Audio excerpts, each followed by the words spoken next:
Right, Sky Power FM Radio from our studios here in West Yorkshire, Leeds, UK. My name is Mustafa Jame Odesit.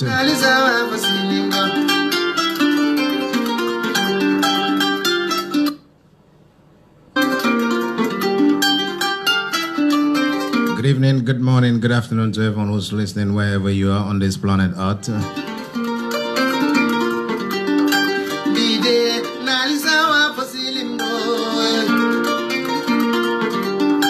As seen on the webpage, on our account page here on Sky Power FM Radio. Our guest tonight on this program is Miss Jenaba Balasise, who will be taking us through this. Our topic title tonight is Self-Empowerment in Nation Building. Self-Empowerment in Nation Building.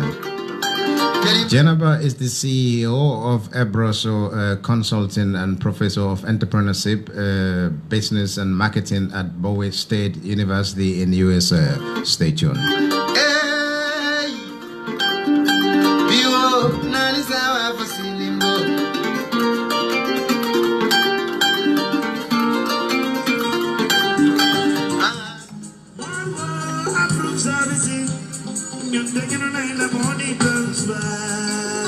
Here's an announcement from APS International Money Transfer and Services.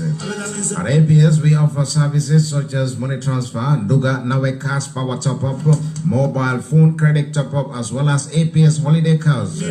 Send and receive money to the Gambia, Senegal, and across Africa from wherever you are on planet Earth. With our unbeatable exchange rate, you can transfer money up to £2,000 at a cost of 99 pence for transaction fee. Download APS application to access our 24-hour services at your convenience with privacy. Enjoy our hassle-free Nduga services, which helps in purchasing quality food items such as cooking oil, rice, sugar, and other daily provision for friends and family from their favorite shops and supermarkets in the Gambia. With our Nduga services, you can pay with deliver to the beneficiary across the Gambia at their convenience to their doorsteps at no cost. Also available at APS is our Nawe Cash Power Top-Up. Send cash power credit from any part of the world to the Gambia to friends and families to keep the lights on. All you need is a chosen cash power meter number to send it job done. With our mobile phone credit top-up, you can send a top-up or credit to your loved ones right away. With APS Holiday Cash, you don't need to worry anymore. With cash, you can withdraw cash from your debit or credit card, even if you are in up countries in the Gambia. Just get your card handy. Within minutes, your money will be ready for collection across the Gambia with no additional charges. For further details or information, contact APS International on telephone landline number 0044-121-6433003. That's 0044-121-6433003. On our mobile WhatsApp number is 0044-790-4028180. That's 0044-790-4028180. APS International, simply the best.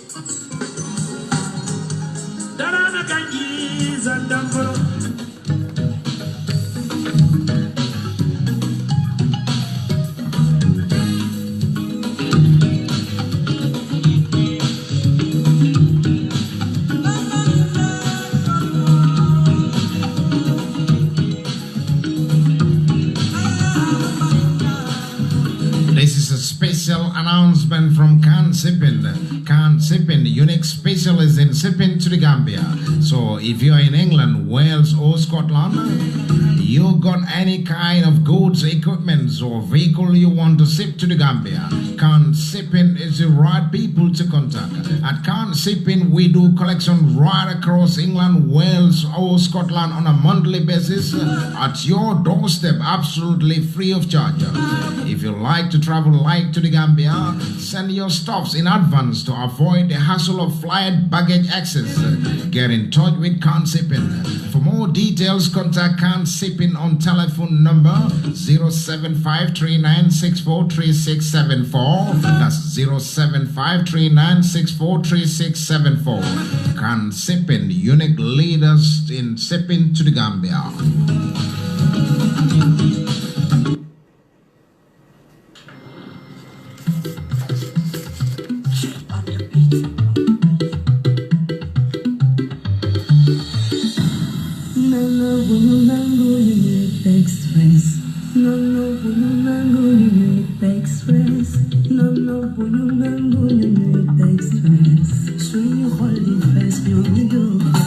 If you are building, about to build, or in the middle of building, looking for high quality internal or external doors of UK standard, Chemster Enterprise is the right place to be. At Chemster Enterprise, we have high quality doors from UK in all kinds of size, shape and color, being waterproof, fire resistant doors, damp proof or bulletproof doors.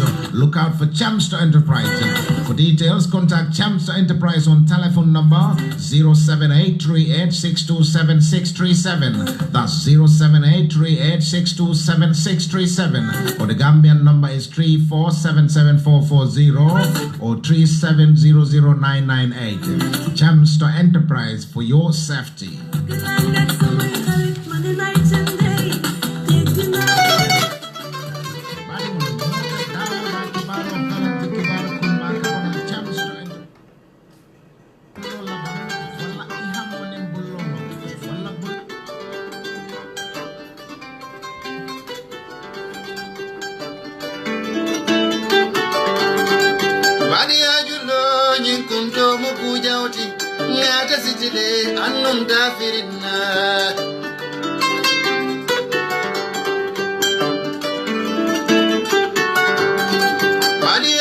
Right, Sky Power FM radio from studios in West Yorkshire, Leeds, UK. Mustafa Jame is my name at the seat at the minute. Right, our topic title tonight is Self-Empowerment in Nation Building. Self-Empowerment in Nation Building. Our guest tonight on this program is Miss Jenaba Bala Sise, who will be taking us through this. Jenaba is the CEO of Ebroso Consulting and a professor of entrepreneurship, business and marketing at Bowie State University in the United States. Stay tuned. We'll get in touch with Jenaba any minute from now to take us through this special, very powerful program from Sky Power FM Radio. Mustafa Jame, my name at the seat. Good evening. Stay tuned.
Yes, any minute from now we'll be in touch with Miss Jenaba Bala Sise. Jenaba is there on a standby. If you stick on your mobile phone, Jennifer can get in touch, and then we go live on Sky Power FM Radio for this important topic title. Our topic title, a reminder, is self-empowerment in nation building. Self-empowerment in nation building.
Yes, Jennifer, if you just accept, and then we can go live on Sky Power FM Radio. I just accept.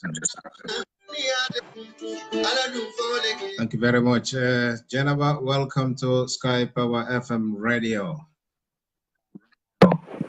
Thank you. Thank you very much. Good evening, everyone. Have you seen the topic title today? As seen on the display, our topic title tonight is Nation Building, Self-Empowerment in Nation Building. This is our topic title tonight on this special program.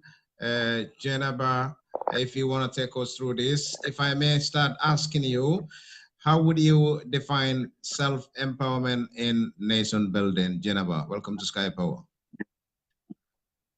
Okay, thank you. Good evening, everyone. I'm just trying to get the right angle here. Right. As I join my phone. Good evening, everyone who's listening right now. My name is Jennifer Cisse. Yeah. Gambian, living here in the United States of America, Washington, D.C. area. Yeah. So thank you so much, Sky Power. First of all, I appreciate the opportunity for inviting me to sharing my thought on self-empowerment and how that can support to help to build the nation of Gambia or any other nation for that matter. That's great. But before I go there today, I just want to take this time in Gambia to recognize my great friends in Gambia today. Ajikuba and Ajinde Defe and Ida Cisse and all of them for rallying today about cancer awareness, especially breast cancer amongst women. So just want to thank them as they do have that event going on around to create that awareness for women because it's all part of nation building. A healthy nation is a wealthy nation. So I want to thank them and highlight them on that with all the planning that goes in that. And I want to give a big shout out to my sister, Aissatou Cisse, who's representing Ibroso Consulting there at that rally. So just want to start with that. Right, that's fine. Thank you very much and a welcome. Okay, thank you. So back to the topic of self-empowerment. Yes. Self-empowerment is something that comes from the person itself, within them. knowing that they are empowered and not waiting for anybody else to hand a torch to them or to give them anything else, but knowing that naturally, inherently, that is built upon us. So that's what that self-empowerment means. Right.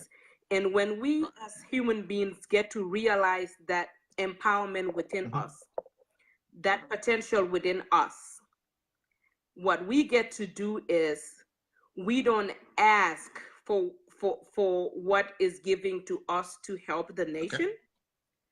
We tell what we have to be given to build a nation.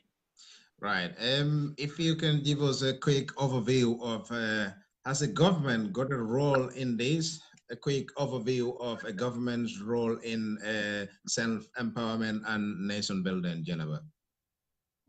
Absolutely. So the government, first of all, the government cannot do it all, but the government can steer it to make everybody all around do it.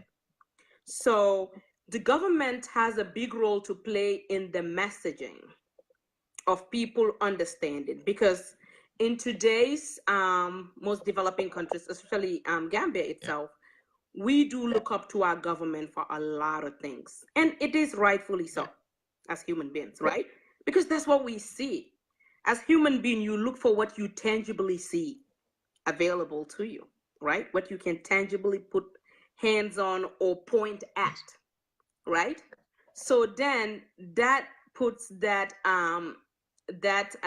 responsibility on the government to bring it back to us, to show us what we have within us. And these can start from our education. If you look at Gambia, for example, most of the education, most of us were educated through government institutions. Even though these government institutions are co-owned by other religious organizations, because in Gambia, pretty much we don't have, for what you call here in America, separation of church and state, or mosque and state. The organizations, the primary schools that are generally have, for instance, Methodist primary or Mohammedan primary, to give an example, one on the Christian side and one in the Muslim side, still have that Muslim name, but at the same time, the government has a say in it. So it's kind of considered a public school with the curriculum of, the faith base that is there. So since at an early stage, this is where we go to, the messaging that we're taught in our curriculum could have self-empowerment in them, to get to teach us to understand that we have to take pride in our nation. It is us that can build this organization, this government of ours. And people not to see government as a separate institution, but see government as us, we the people making up the government. Because if you go through, I'll take a little history here. If you go through, that's back my 8th grade history or Form 2 history or Form 1 history, back to the democracy where it started out of in the ancient Greek. When we used to choose representative, back then when they used to choose representative, they go to an open place, right? Because the population wasn't as much. So everybody go there and make a decision through an open arena. But as time goes on now, when population has become very, very big, that has become something that is not possible. So you have to choose representation. That's when then you choose your representation, who represents you. Because if you look at our populations today, we all can go to our House of Legislative. In Gambia, we call it the National Assembly. Here in the United States, we call it House of Congress. And I believe in Britain, it's the Parliament over there, where it's the House of Commons and the House of Lords. So these are people who are representing us, our voice. So again, things in our curriculum at an earlier age could be taught to get us understand that these people are representing us. So I think sometimes there's a disconnect for us understanding that at an earlier age, the government is for the people, us. They're representing us through our own empowerment that we pass to empower these people to represent us. So when we get to understand these things at a very early age, then we stop separating government from us, the people. We start seeing government is our servants serving us. to do their job. Then when we see that, that's how self-empowerment starts from that early age, and we keep building it along. So in the nutshell, people understand.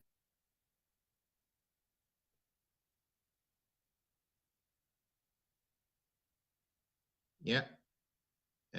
It seems as if you got on an incoming call out there, Jennifer. It's just pixelating at the minute. Yes.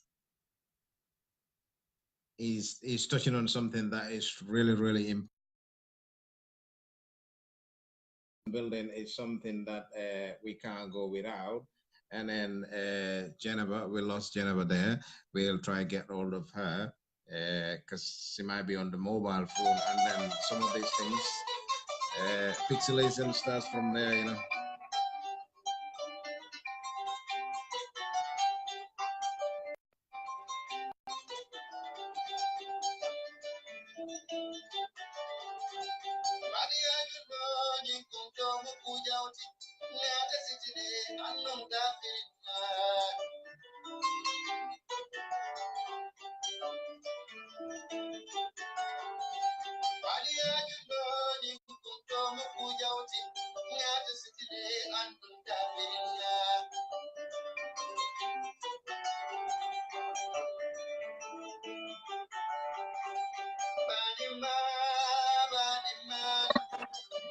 Hello. Yes, Jennifer. Sorry about that, my viewers. I was getting so excited that this thing got disconnected. Yeah, it's okay. It's all right. That's Incoming call coming in. Okay.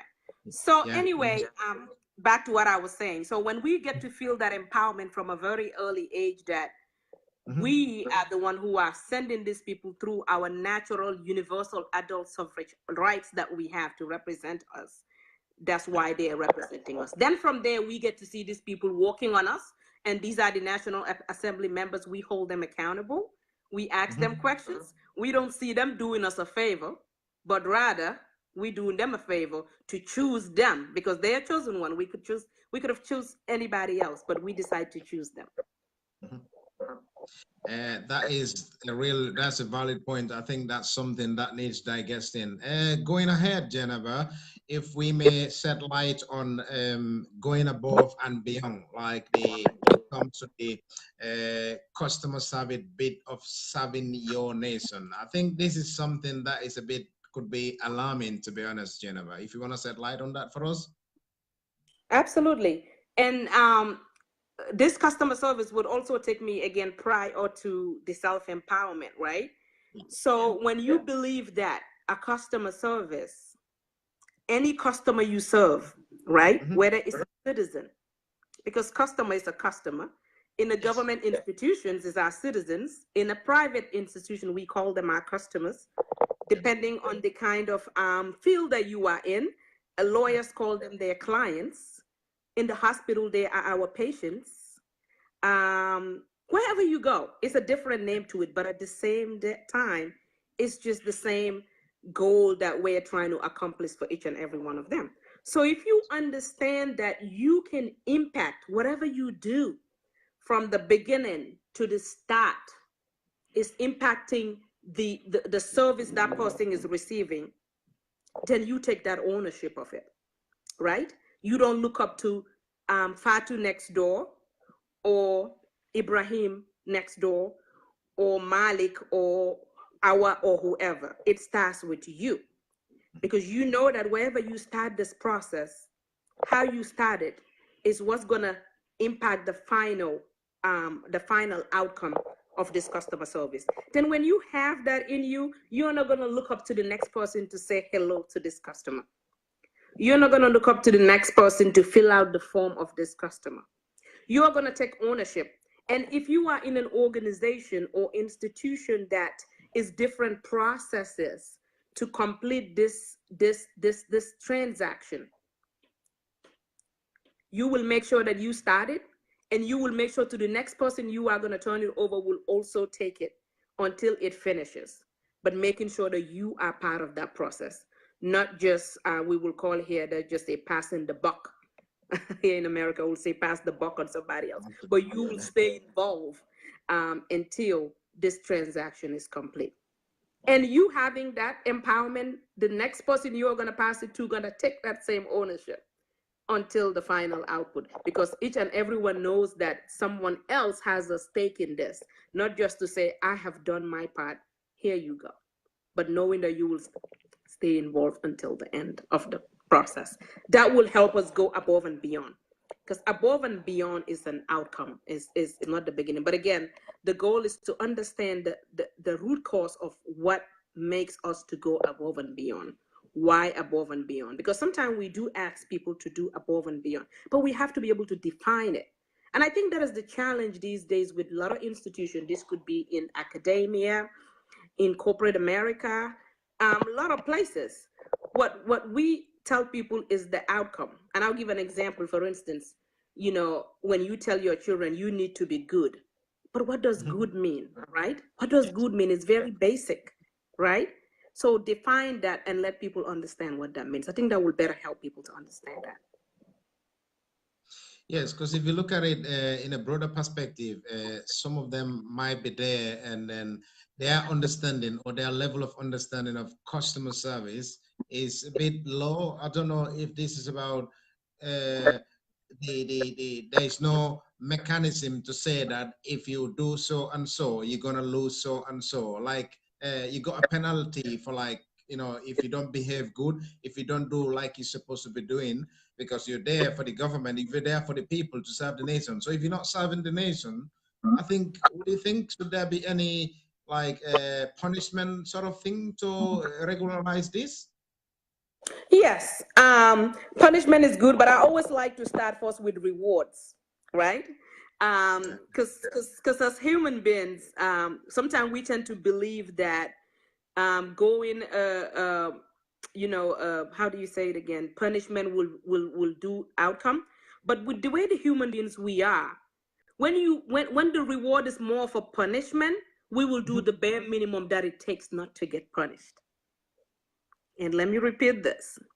When the outcome is punished, we will stay what you call compliant to do the minimum that it takes not to get punished and move on to the next and look at what is the minimum.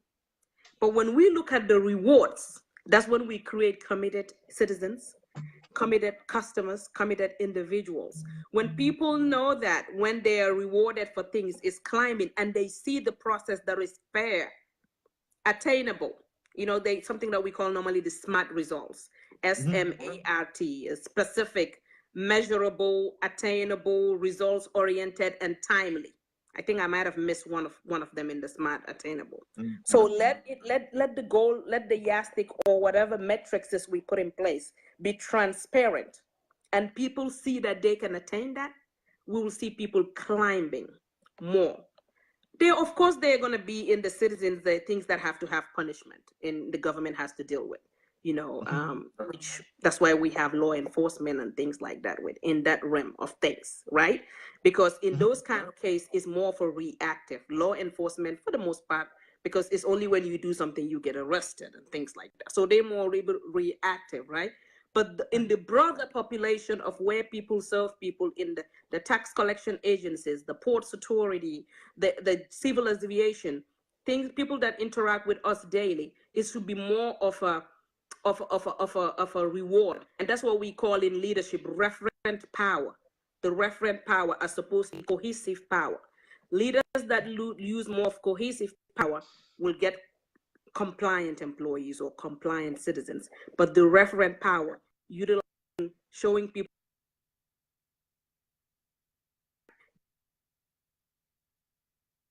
compliant. Right. Can you guys hear me? Yeah, we can hear you very clear. Yeah, we can.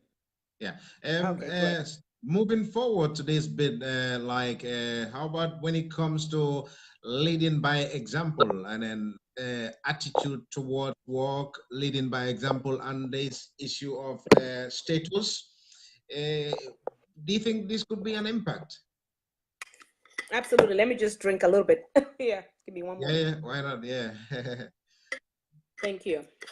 Yes. So again, leading an example can be in words, a whole lot, right? In leadership call, we have to get our hands dirty ourselves, right? Because you can tell your employees all day long, or your citizens or whoever report to you, I lead by example.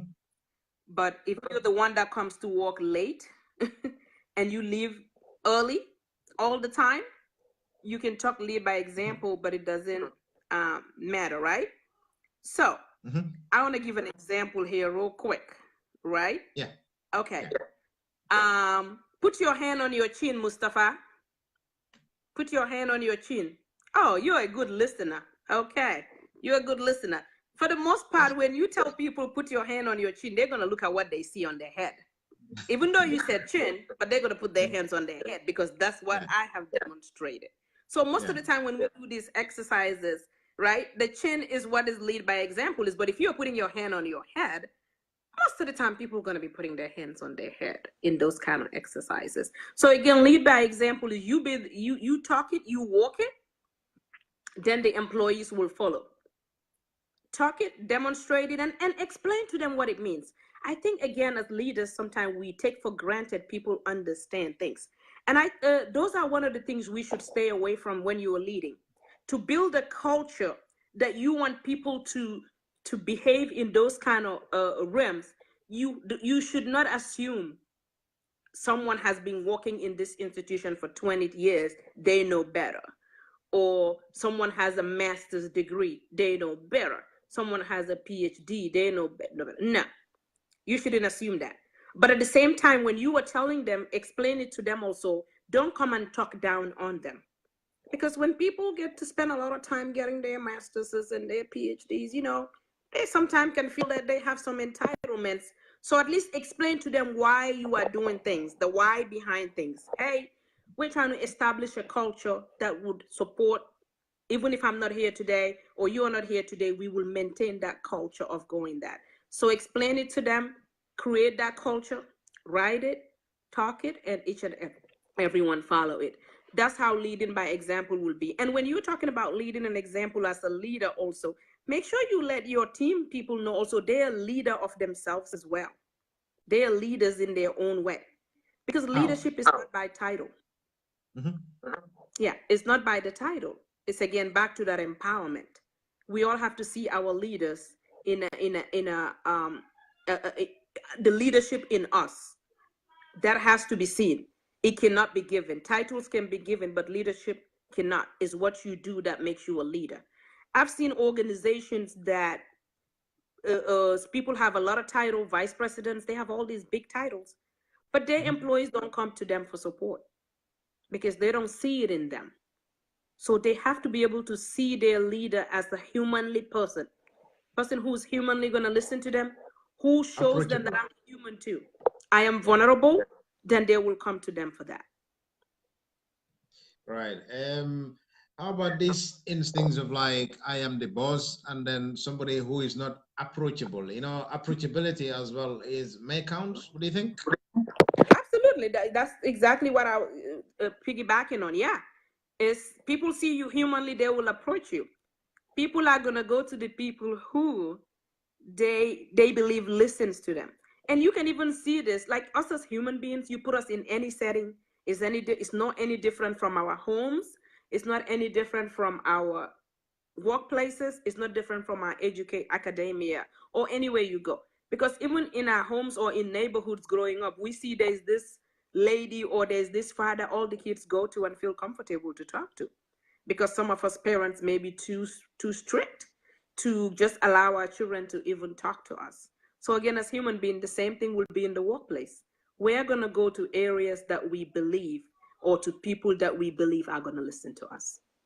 So you are the boss. Yes, you can say all you want to say. When you walk in with that boss mentality, like I was saying earlier, people will comply to you with that bare minimum. If you even ask them to salute to you, they'll all do that. But the moment you walk into the office, that is gone. Because you are dictating the tune by your presence and your title, as opposed to giving people empowering people, knowing that whether you are here or you are not, they will perform well. And for me, through my experience, I've always found when I'm on vacation, my employees are more productive. When I go out in a meeting all day, my employees are productive. Because sometimes I even feel like when I'm there, I'm kind of like on their way, right? Because I'm always trying to be exciting to talk about things, and they're like, okay, all right, now let's go to work. So if you create that environment that they know that they're working for themselves, this is me. This is about me. It's not about you, Jennifer. I'm not doing this for you, Jennifer. I'm doing this for me because I know that when I do it, I am going to get rewarded in a fair, equitable manner. That will lead us to Jennifer, to patriotism, love and passion. Yes. Love and passion. I think this is something that is lacking as well, in our community back home, and even in us as Gambians, because if you're doing something, it needs to come with patriotism and Yes. then love and passion for it. And if this is lacking, this may cause some consequences. Or what do you think? Again, patriotism, again, also is that impact, that result of what you see, what you're doing, where it is going, right? Love for self country, love your country. And if you look at Gambia as a nation, we really love our country. Gambians really love our country. Yeah. We do. When you even ask a Gambia, where you from? I'm from the Gambia, West Africa, next to Senegal. I mean, we'll go too far to kind of clarify that for you. I do that because my youngest son told me today, Gambia is so small, I don't even know if 10 people are going to fit there, right? Because when he saw it in the map, even though he has been there, he's like, I don't even know if 10 people are going to fit there, right? So we know that. We're very cognizant of that. And we know, I'll give you the strength that we have, and we have to play on that. We have to, at a national level, start playing on our strength than our weakness. I think the only challenge is we sometimes try to focus more time on the weaknesses we have, right? But I've heard someone say, or many people say, that you don't have to ask 2 or 3 people in Gambia, like they have a mutual friend, if you will, or mutual family member, right? Everybody knows someone who knows someone pretty much in the Gambia, very, very small community. It has its advantages and its disadvantages, but at the same time, the advantages are bigger. To me, personally, I think is that much thing. So we do love our country. We need to be shown as individual person that no one outside is going to come help us to develop Gambia. It's us, Gambia. We have that power. Anyone can come from outside, but we know the country better than anybody else. So that's how we're going to have that patriotism. It's us. Nyunla, Ntellemu, is me, right? That can do it. So the more we start hearing those messages that is within us, is us can do it, we will do it. Right, paramount here. What about Jennifer? Honesty. Has honesty got anything to do with empowerment? Like honesty? Oh yeah, honesty has everything to do with it. Yes. Because again, I remember one time a leader guy told us that. His name is Louis Lobo, very empowered, very, very motivational guy. He said, it's only you who is with you all the time. Right? It's Jennifer who is with Jennifer all the time. Yeah. Right? Yeah. Jennifer should know Jennifer better than anybody else. Right? So Jennifer has conversation with Jennifer all the time. All the time in that head. And Jennifer has, even though in the outside you're gonna say it's a monologue, Jennifer talking to herself, but within Jennifer too is 2 people talking, right? In ethics, they call it normally the elephant and the rider. The elephant and the rider, same person, right. But the rider is riding the elephant, right? The elephant is more of your intuition, your gut. When the rider say, let's go, do this, the reward is gonna be good, steal that money, and you go buy that house, or you go get that dream vacation. That's the rider telling that to the elephant. Then the elephant is the gut, who's bigger than the rider. And they're telling you that your gut as a human being, your instinct is even bigger than that person riding you. But this is all going to your head. Then that instinct is telling you, hey, when you do this, you're gonna get caught. You're going to get ashamed. This is going to happen. You're going to face things that in your whole life that you not want to. So within myself, those conversations are going there. So again, for most people to get to understand this, these are communication we got to have. Okay. Prior to taking higher level ethics courses, I was thinking, oh, no, ethics is given, is how they raise you as a home, which is true. I'm not going to take that, how they raise you. But people came from very good homes. We have people who are leading congregations are doing bad things. So at the end of the day, as things goes along, when you have that elephant and the rider, that rider sometimes can overcome that elephant and say, oh, you know what? Yeah, when I was growing up, they told me not to steal. Okay, now you get to this place and say, okay, but if I steal this money, I can go to that home and help them out. They're going to be happy, right? So that rationalization thought is a lot of things going on in there. So if we can have these more of a conversations, not assume that everybody's honest, because apparently if anyone is honest, we're not going to have jails. We're not going to have litigations going on. We're not going to have all the court systems are not going to be available. I mean, they're going to be null and void because everyone knows what they do. So we have to have these conversations for people to understand, because ethics, honestly, it goes far along. As you climb along, it becomes different. And when you have those two things talking to you, sometimes not having that culture of organization that could support you that could lead people to bad things. And it has happened. If we say everything is correct, then why it keeps happening? People are breaking the laws all the time. People are stealing. People are falsifying documents. It's happening. But this is the same time too that people knows a lot about religions, right? Right now you don't need someone to translate. If you're a Muslim, you can get a translated version of the Quran. You hear a lot of people preaching, right? And it's the same thing with the Christianity and any other religion. With this internet today, we have more accesses to understand. So if that alone will solve it, then we could say case closed, right? There's enough access, but not to take anything for granted. Wherever someone is exposed to, let's add to it in the culture that we operate in. This could be in the homes, in the schools, in government institutions, which is actually more paramount, because when you're in a government, that's not your money, that's everyone's money. So the punishment become much severe. Right.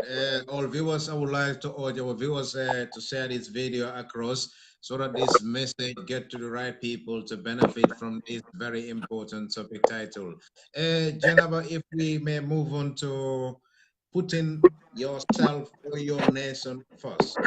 Where would you put yourself first or your nation first? Your nation first, right? Why? Mm-hmm. With a caveat, or with to explain to people that your nation first mean you first, right? Okay. Because everything we have to be able to bring back to the human level, right? Because there's a saying that says, what is everybody's is nobody's, right? So when you want to keep always telling people your nation first, we have to be able to break it down to the context of what that means to them. We have to be able to put that in a picture for people to understand what your nation first means, right? If you say that putting your nation first is me, then I can relate it to me, what that means to me. But if I don't understand what nation first means, I don't understand it. But what Jennifer first means, I know that, right? It means you put Jennifer first. And as these days, as we advance in understanding more about human behavior, putting yourself doesn't necessarily mean you are selfish. It doesn't mean so. Because if you take care of yourself well, you can take care of other people. Yeah. So this is a very, very interesting conversation. Putting nation first meaning you bringing yourself first. Because when we have institutions in place, when the three branches of government function very well, which is the legislature, the Gambia is the National Assembly, the executive body, which is the president and his cabinet, the judiciary, which is the court systems.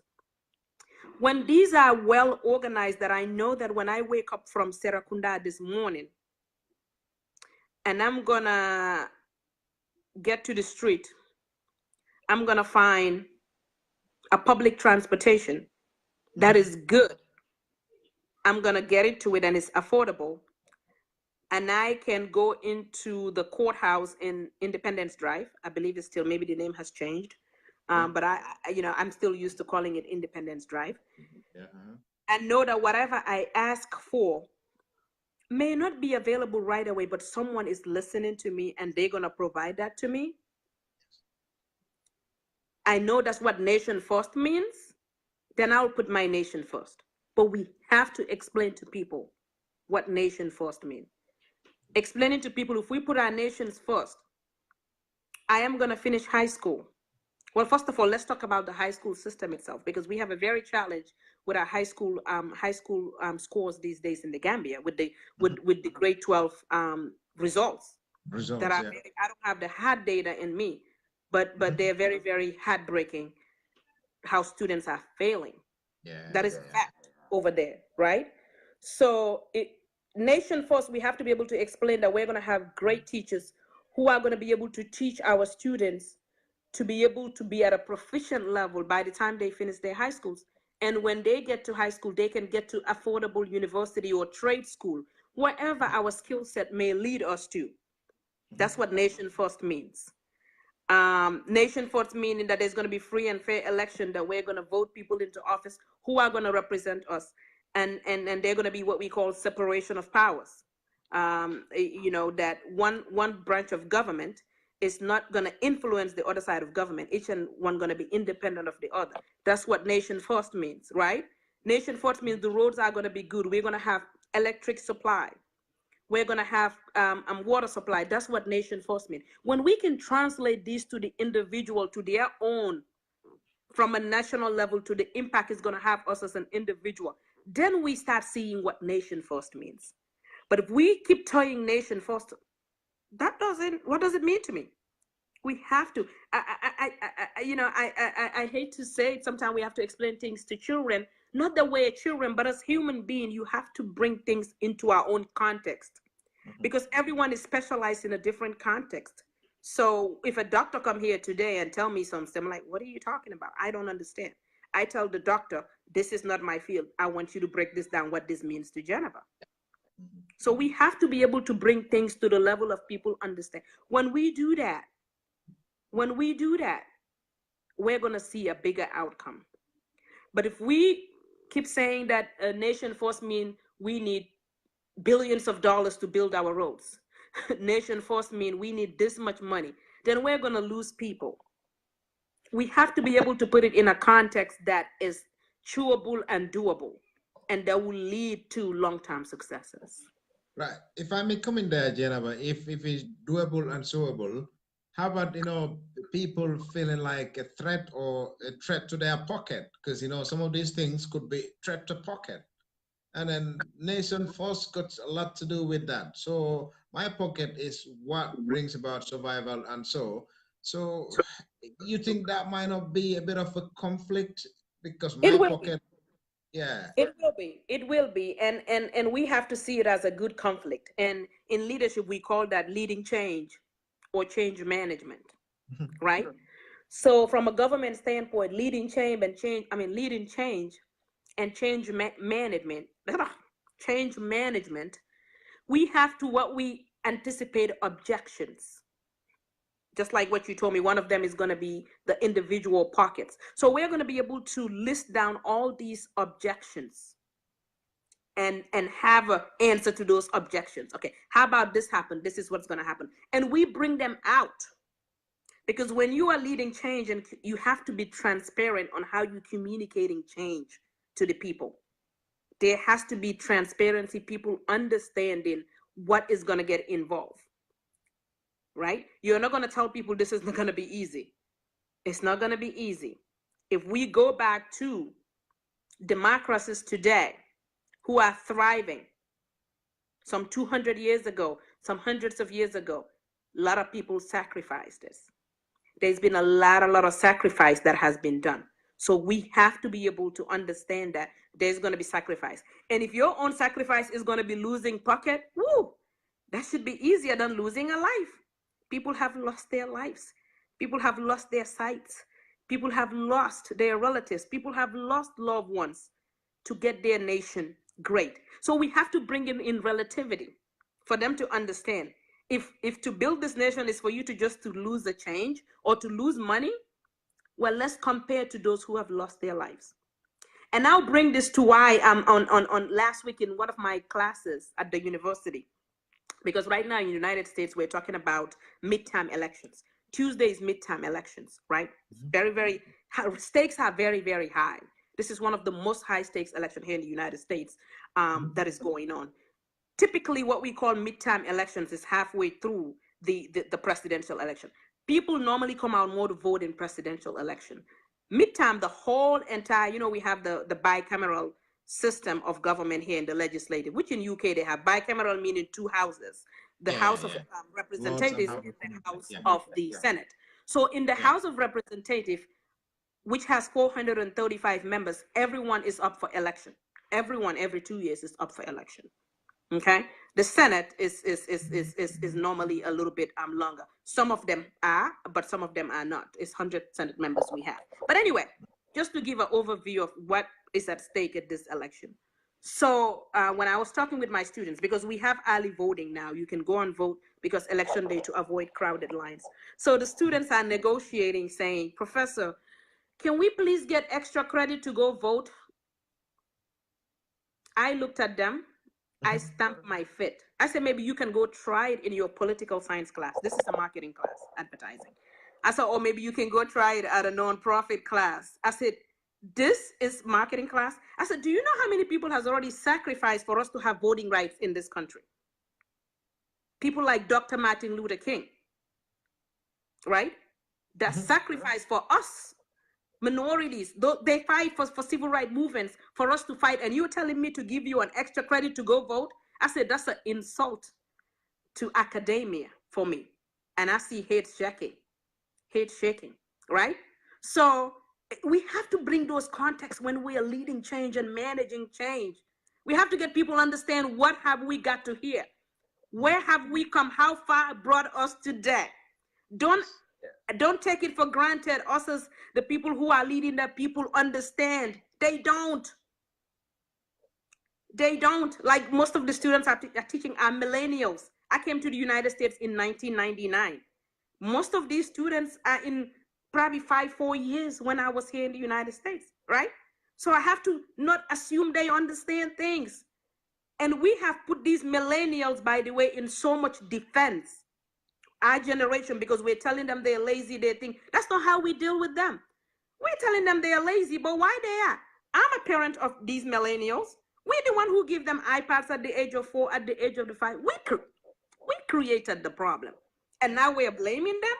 So anyway, just to bring back to your point of what has to give to get, let's bring it to context for people to understand how far have we come along.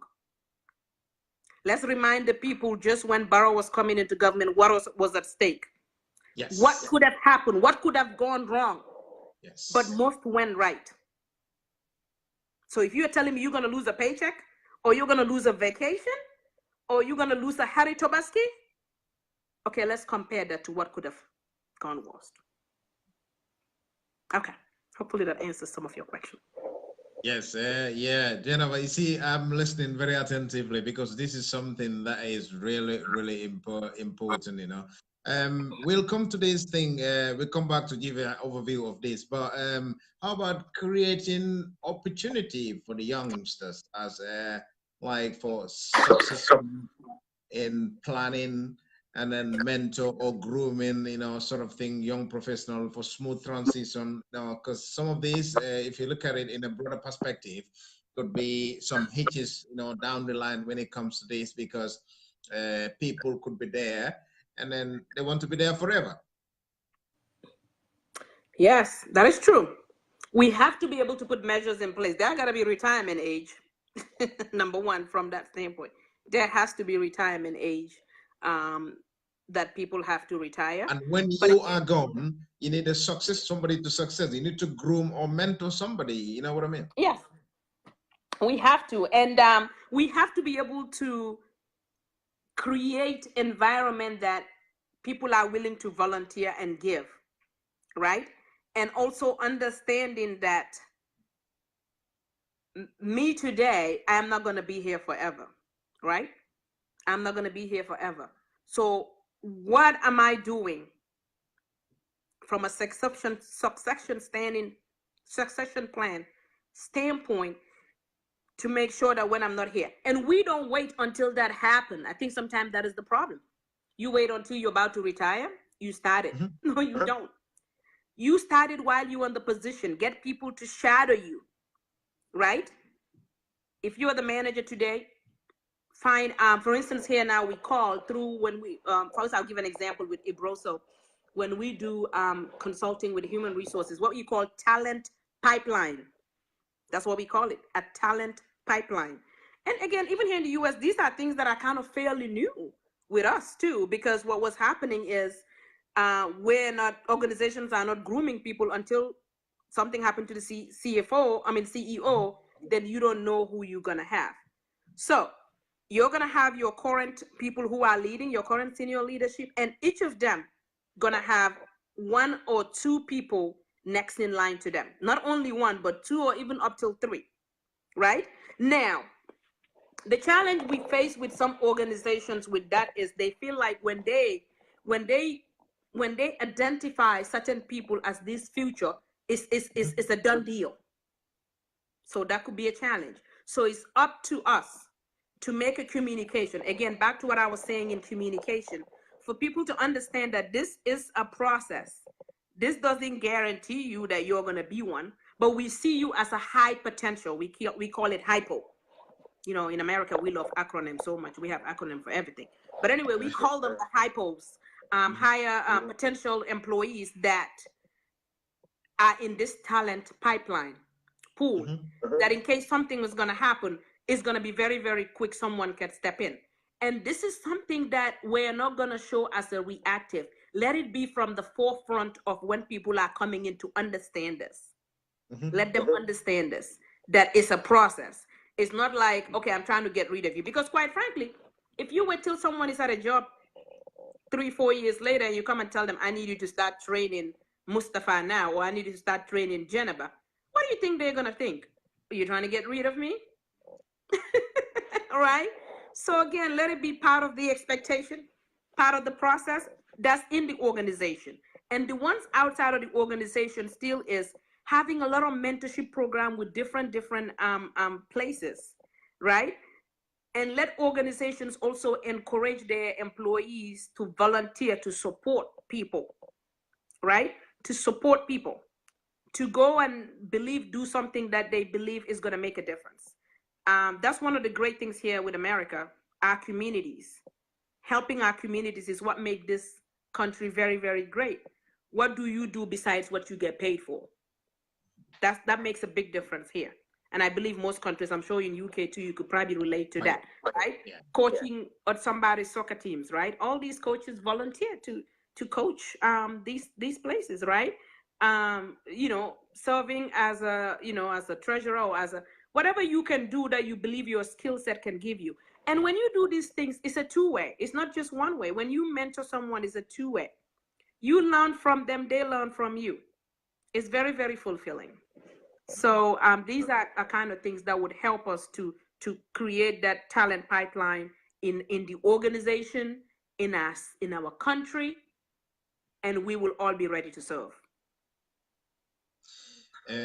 Youth empowerment, Jennifer. Yes.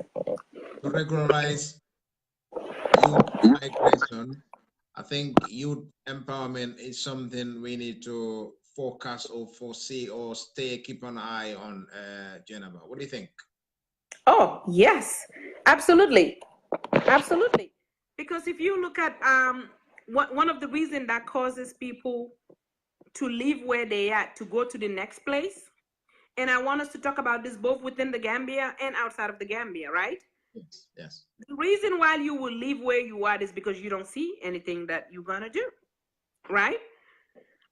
If you see, let's give the back to, for instance, in the rural villages where people do a lot of what we call the urbanization, right? People moving from within the villages into the capital. And I think now that has even become at a greater scale and leave the country. So to go back a little bit, Mustafa, people living where they live is nothing new to Gambia. I hope we can agree on that. that's nothing new. That has been around forever. I'll give an example. Like, I was born in Sierra Leone. My father was in Sierra Leone. You know, Sierra Leone was very lucrative in the time for doing diamond business, right? Yeah. So for great reason, that's why we're born there. So, and that is going to change to different generations. So it hasn't, for us to move for a better opportunity, that hasn't changed. And that's not just Gambia. That's everywhere we go. Human being will move for better opportunity, right? People that came here to the United States, to America, to discover it. I mean, I know there's it's kind of controversial with Christopher Columbus, but he was a sailor looking for somewhere. He discovered this place. I mean, the Indians were here before that, but people are going to move for a greater, to try to fulfill the needs of them as human beings. Now, how we do that is what we have to talk about, whether it's regular or irregular, and what can minimize what will cause a lot of irregular one, which today in the Gambia we call the back way, people traveling, right? So if you look at, for instance, also here in the United States, people are coming through the south of the border. As we speak right now, there's caravan coming from different Central American countries through Mexico to come to the United States for better life. So if people don't see the next up for them, and this is not much any different from the youth, from the previous chapter of talent pipeline. If people don't see that, what is next for them, they're going to look beyond their regular one. So youth become empowered again, understanding that they're naturally empowered. They have good programs in their school, better elementary system education, better high school education, after high school, or even after elementary. If you're good at something else like trades that may not be high school, you have that path to follow. If it's the high school path, you follow that path. After high school, if it's college, if it's technical skill, whatever that looks like to you, if that's what's available to get you to the next level. But we have to be able to see that path and that roadmap to be able to put us to that. You think, Jennifer, what do you think of general decentralization of institutions, especially in the Gambia? You think this might help? Yes, and decentralization, absolutely. The local people know what their people need, right? We still need the central government from Banjul or in Banjul to make the decision of allocating budgets and funds, right? Because they have the data to be able to allocate those amounts. They write the check, right? The central government has the checkbook, right? So they have to write the check. But at the same time, this is where, again, back to the beginning of the conversation where we talked about our representative that represents us in the central government level, right? For them to be engaged with the youths, the population that elected them to represent us, to know what is there.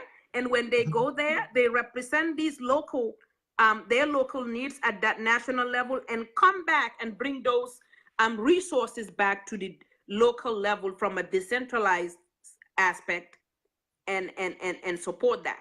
You know, there's a lot of things I see in social media. You know, for instance, most recently I saw Basse, by the way, that's where my father is from, Basse Damfakunda, Upper River Division. I saw there was like a flooding issue going on and things like that, right? And I always hear government, right? Which is fine. But we also ask, who is the person representing people in Basse? We have to start calling people by name. Where are the local representatives of Basse? I mean, government is too broad. The moment you say government, it becomes a bigger thing that anyone can get up and throw stones at. But if we can personalize government, whoever the representatives are, let's use their name. I'm not saying they're doing anything bad. I'm not saying that. But what I'm saying is when there are issues going on, we ask for those local people that represented us. What are they doing in the National Assembly, right? So start using the members' name and let's start talking with those people and hold them accountable. What are they doing within their local communities? What are they doing? It's not only when it's time to vote, we know our constituents, right? Right? So for instance, here I'll give an example. Our representatives here have two offices. Well, we have Senate representative, we have the other one that is House of Representatives. When I have issues, I call the office. They respond to us. They write us a letter, and it works. And the last time when I went to go vote in the primary, not this other vote, I saw him there. Okay? And I called him to everybody there. I said, this guy's office is the deal. I said, you don't even have to ask me your vote because the people in your office gets their job done. I called them, they call me back. I sent them an email. They needed to represent something for me. They represent me on my behalf, and it gets done. And I heard him tell me, yes, that's what we talk about in the community, right? Before I start going there and saying the government of the United States, I start with my representative who represent me in the United States. And I think we need to start individualizing government as opposed to just saying government. That make people more accountable and help us represent us for what we ask them to go do for us. Yes, because if you look at it, Jenaba, you, the people you're representing, you seem to be in the representation for like a month or so. We see that big difference in you, but the people you represent still struggling with basic things to do in life. You think you call a representation? Well, in the books, the last time we checked, it's still a representation, but the issue is representation done right, because they still are representative, right? Yeah. And if we want to change it, we have that also that power with us. When it's time to vote, we change it, but we also don't wait until that time, because how often we have elections? Every 4 to 5 years. Yeah. That's too Somebody long, could right? die before that. Yeah. Exactly. So let's know where they live. And from the national level, government should make this information become very available to people, because we do have people can maybe listen and saying, well, you know, most of the people are not educated, right? So let's bring it to the level that they are. What I mean, I'm sorry, let me take that back. They're not literate, because education doesn't mean going to school. So I apologize for that. Just because you don't go to school doesn't mean you are not educated. Literate, maybe to understand the literatures that are written to do this. But the good thing with Gambia is one person can speak 2 to 3 languages. So we do it in the form of meetings. The same way the representative will come to me when it's time to vote and says, Karte wo fayne, sanil makarta, you know, vote for me. The same way, we should be able to explain things, they understand that. And I know in the villages, election is very, very energized there when it comes to time for election. So we can explain it to them. And let them also, it's not a one way, let us demand it. We gotta stop the moment of our representatives doing us favor. No, we doing them a favor, because we could have chosen somebody else. And this is the same with our leaders. This is the same with the boss, which I don't like to be called anyway. The word boss to me it's a joke, right? You're given a favor. And I see it even myself as teaching. I'm humbled that I'm given the opportunity, because there's other people that could have had it. So everybody should look at things this way. You've been given a favor to do it, because there are millions of other people who could have been doing it than you. Right, Jennifer, how would you call, you know, the name of the Gambia with your marketing skills or marketing professional? How would you see the name Gambia out there when it comes to the investors, the Gambia now, the name Gambia? How would you see it now? I would say the Gambia, we have a good tagline, the smiling coast of Africa. Yeah. We shouldn't change it. The smiling coast of Africa is amazing. We can still maintain that name and still find ways that makes people smile, right? We already have a tagline out there, right? We have a tagline. That's one thing. But when that you title, come does it suit us? Does that title suit us, Jennifer? It does. I mean, personally, if you ask me, it's the smiling coast of the Gambia. Anytime you get to Gambia, you know, you have sunshine. We're fortunate to have great weather. I mean, it might be hot from a hot standpoint, but the weather is beautiful. You know, right now, I believe the tourist season has started. When it's freezing in most of these other places. Here, though, in Maryland, I can't complain. We have a great weather. As you can see, the sun is shining. It's in like almost in the 60s degree, beautiful weather. I could be outside, which is unseasonal for this time of the year in November. But, you know, in Gambia, we have very, very good great weather. So I believe we still have the smiling coast of the Gambia. The people are ready. But what I will say is the tagline we should start using is stop waiting for Superman. There's no Superman coming. We gotta be our own Superman and make it happen. How about investors? When it comes to investors, Geneva, like investors coming to invest in our country, and then do we benefit? What's the benefit? Do you think we get any benefit from the investors coming down there, or are we taken for granted? Because we in the Gambia, if you look at it, we have that much natural resources in the Gambia, and then we are rich with so many things. But this, to me, if utilized properly, I don't think we should be going. The youth should be going to this backway thing and that sort of thing. I don't think that is something that should happen. What's your take on that one? Oh, absolutely. We have to write the narratives, and we have to make the rules when investors are coming. It's our country. Again, back to not seeing the investors as doing us a favor. Yes. We have to be able to sit to the table and do win-win deals that each party is going to win. Okay? Because when investors are coming, you bring in financial capital, right? I probably have the human capital, or I have the natural resources. So everyone is bringing something to the table. Yeah. So we have to look at it as this is going to be a win-win situation. No one is taking advantage of. You're coming to invest. You're looking for a return, right? Because you, the investor that's coming to Gambia, you also have other options that are available to your disposal. I don't know how many countries in the world. I'm not a geographer, but there's a lot of countries in the world. And there's a whole lot of places you can invest. So for you to come to Gambia, right? There are good things. And this is not to say us as Gambia, we're not going to also show investors what are available.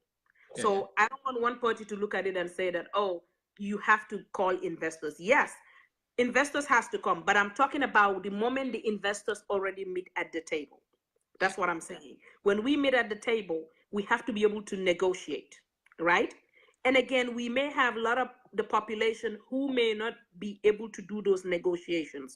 So let's find them organizations that could represent them fairly to make sure that at the end of the day, somebody's not going to be working all the time and they're not better off.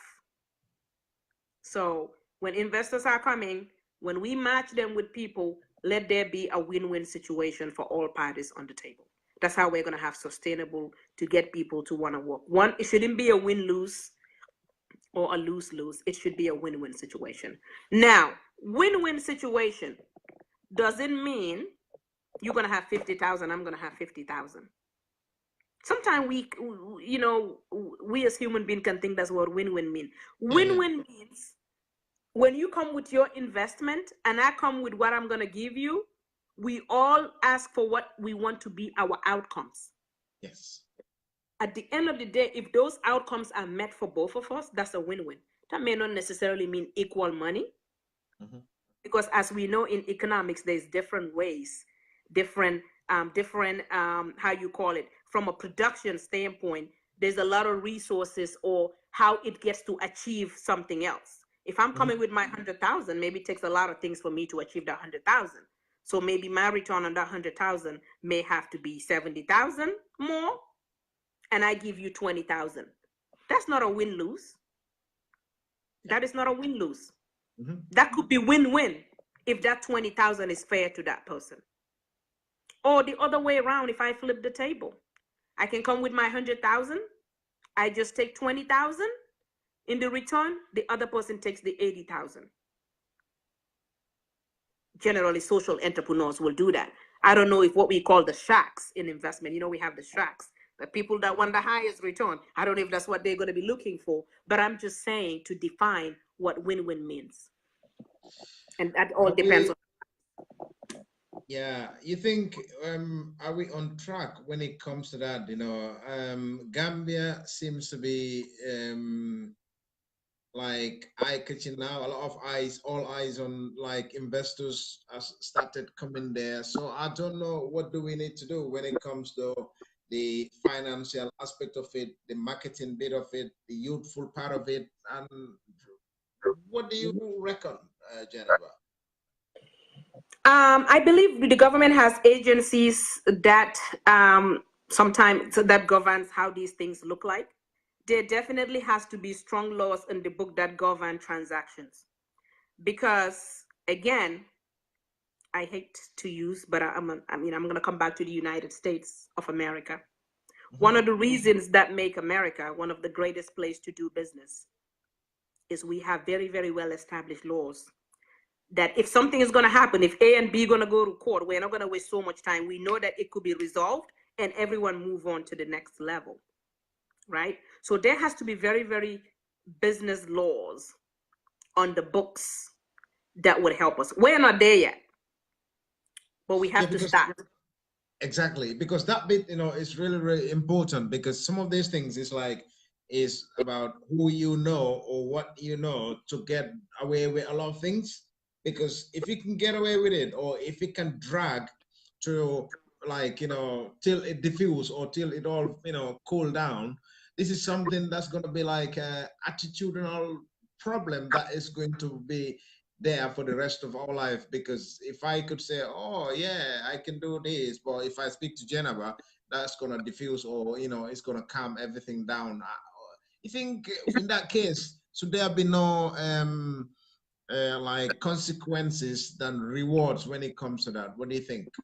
Oh, those were more, that brings us to the law abiding side that I was saying. Those are more from a consequence standpoint. And actually consequence, just to be clear, consequence could be positive or negative. So maybe we'll say punishment. Punishment, yes, punishment. I know we get to use consequence a lot in the negative time, but it could be good side of consequences. But yeah, that's where it becomes breaking the law, right? If we have strong laws in the book, conflict of interest laws, you can represent yourself in certain things, have those laws and explain it to people. Again, these are things we understand from day one to, in every institution we go to, from our elementary education to all higher level to institutions of government, knowing that what can be done and what cannot be done. We understand that you do this, you go to jail, and they make it very clear to you. You go to jail. I'll give an example. When I was working with the corporate side, if I go out with a government organization, anyone who works for government, I cannot buy lunch for them. You can't buy lunch for government official just going out with them on that. It's very strict because they don't want to be corrected. And when I put in my expense report, they will ask me, Janaba, was this lunch in relation to someone who's a union official, a union member, or is this person a government official? If I click yes, I better have some good justification I went through. And with my pay grade, with the level that I'm on, that's not me to be taking government officials. That's through a whole nother separate process. They don't allow that at the frontline level. So again, having those clear ones there. One time I went with a friend who's like a classmate. We did a program together. He's a government official. But I didn't take him, we didn't go out to lunch because of government official. I was just like, hey, I was just trying to get some information, totally off. And I bought him lunch. He's like, no, I cannot accept lunch from corporate person. I was like, oh, I wasn't even thinking about that. So he paid for his own lunch. So these are these strict rules that I can't accept meat either. I can't expect certain type of gifts. You have to report these gifts. The reporting is so much that I'm like, forget it. You can keep your gift. If you want to buy a gift during the holiday, you bring stuff for the whole team, like cakes and cookies. Like this time of the year, people start bringing things. But you can't be giving money and things like that. And these are clear. So when we have these clear rules and everybody knows that these are the rules, then we all abide by them. You think, is there any corruption in the Gambia? You think? Corruption is something I don't know. How about that? How about I say I don't know? Because I will be doing a disservice to myself and my profession and to the people who works at the institution if I don't have evidence of what is corruption. First of all, we have to be able to define what corruption is. Let's define that. And I have to be able to go and do an investigation that will lead me to call something a corruption. But for me sitting here in Washington, D.C., saying that there's a corruption in the Gambia, I don't have that tool to assess that. So I would be doing Gambia a disservice and doing the people a disservice to say there's corruption in the Gambia. Now, if I go there and I was subject to something that I believe is corruption, I can call it that. But until then, I don't know. But are there people who say that they're unfairly treated by certain things? For instance, looking at the hospitals, RVH, and people don't have blood bags? That is not right. That is not right. I don't know if I can link that to corruption because, again, I don't know, but it's not right. Healthcare is a basic fundamental human right. If we don't have the healthcare right, we're not going to attract investment. Because you come to a place and you feel that when you're sick, you don't know where you're going to go. You don't know to call a 911 whether they're going to show up. That is not going to attract investment. That's not going to build a nation. So again, I can't say there's a corruption in Gambia because I don't have the yardstick that I can measure and say this is corruption. But what I've seen with the hospital, we can change that. We can do better than that. That is not right. Right. Jennifer, what do you think of appraisal and recognition? Is this something that could help in empowering or nation building, like appraisal and recognition? Absolutely. Appraisal and recognition. And let's not wait till every once a year to give someone a performance appraisal. There's a guy, he's a motivational guy called Zig Ziglar. He said motivation.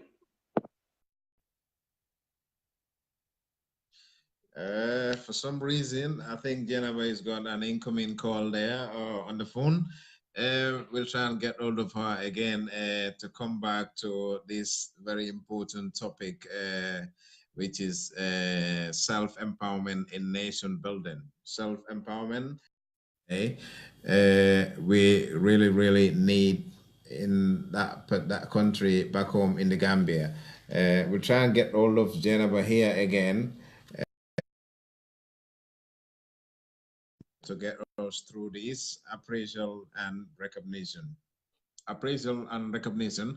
This is Sky Power FM radio on from our studios in West Yorkshire here, Leeds.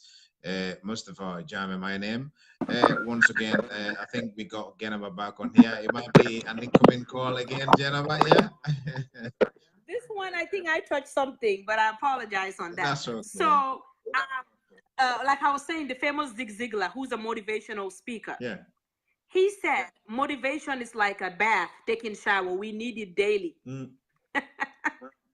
He said, we need motivation daily. Daily, oh. And with this motivation, it depends. Everyone has a different way of being motivated. Yes. So as leaders or people that lead organizations, understand what motivates each individual person. Right? In my early days of leadership, I used to think that what motivates me is what motivates everyone on my team. But that's not it. But as I get to become more, get through more training and learning and development, I get to search each and everyone what motivates them. And now we live in a generation, like we said, the people who are the, oh, no, stop. I got it.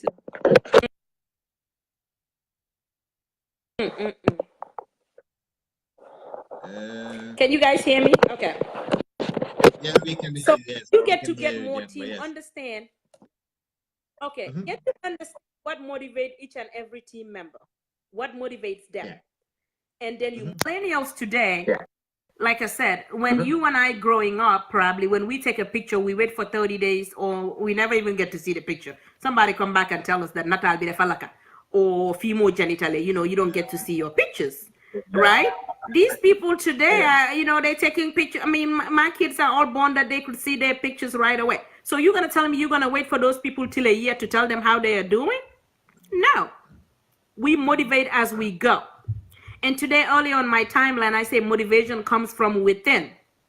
Let the leaders get motivated from their within in order to be able to motivate other peoples. And sometimes when we promote people, we look at them just because they perform well. Someone can do very well on their own, what you call individual contributor. In leadership, they're individual contributor, they're managers, they're leaders, right? Just because you are very good at an individual contributor, you perform well, doesn't mean you can lead people. And sometimes we make this mistake thinking that someone is very good at sales. They made all their numbers. Now we're ready for them to lead other people. Some people can lead themselves, but that doesn't mean they can lead others. So again, from selecting people, let's make sure that these are people who can lead other people as well, motivate them, inspire them to do more.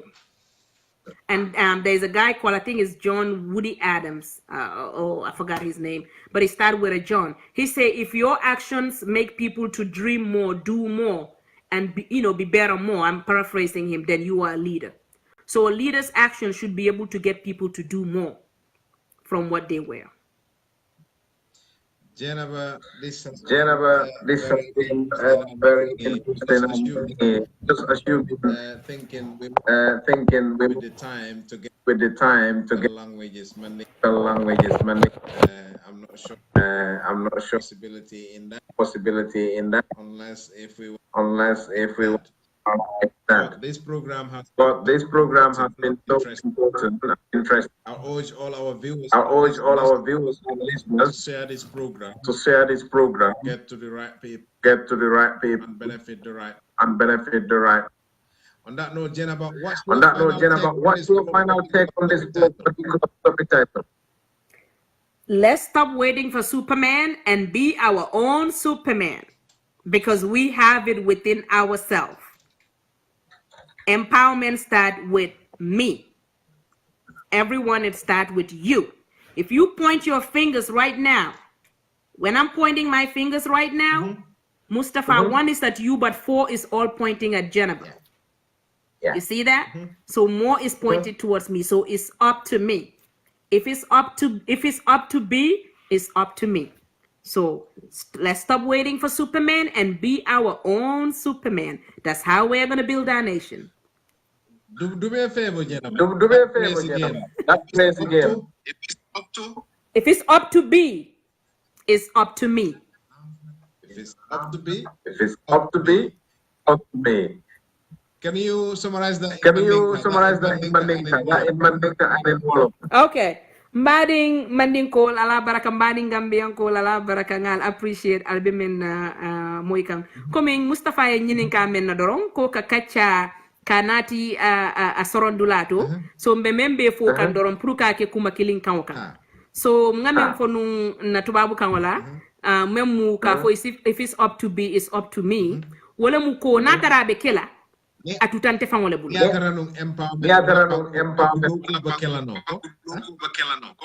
na yo nkai telefon ya no baki na tari banku nyaton koya be kela banko eta nyato na be kela wo ben telefon o bulu kono telefon ate pate bulu ate samba bulu ate fate bulu aben telefon wala bulu kono nimbe ya jube wonya ko pour banko eta nyato aben telefon o bulu kono banko be sambala nyato wonyale Surwakango in Wolof.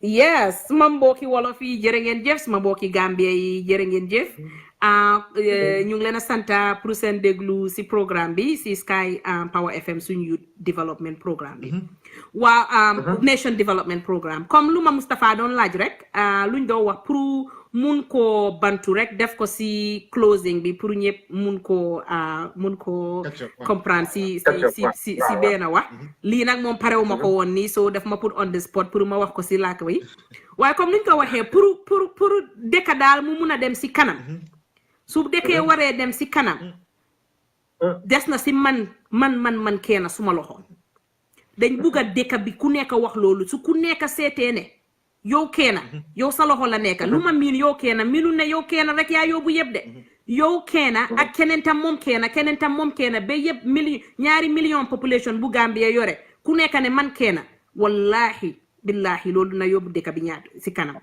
bul wax ne Fatou moom moo ko yóbbu Paate moo ko yóbbu Demba moo ko yóbbu wara Mansakunda wara gouvernement bi wara nguur gi ñoo ko yóbbu si kanam man maa si bokka soo looy def mooy génnal sa bunti kër nga dem oo ñeneen ñu nekk sa bunti kër ngeen doore ko sa biir kër sa biir état ngeen jógee fa def ko seen biir koñ yi den ngeen jógee fa ngeen dem si mbedda yi ngeen dem si tali yi ngeen dem si gouvernement bi noonu la ñoo weccee dëkka waaye duñ toog suñ kër di seet ne gouvernement bi wara nguur bi ñoom kenn ñoo koo def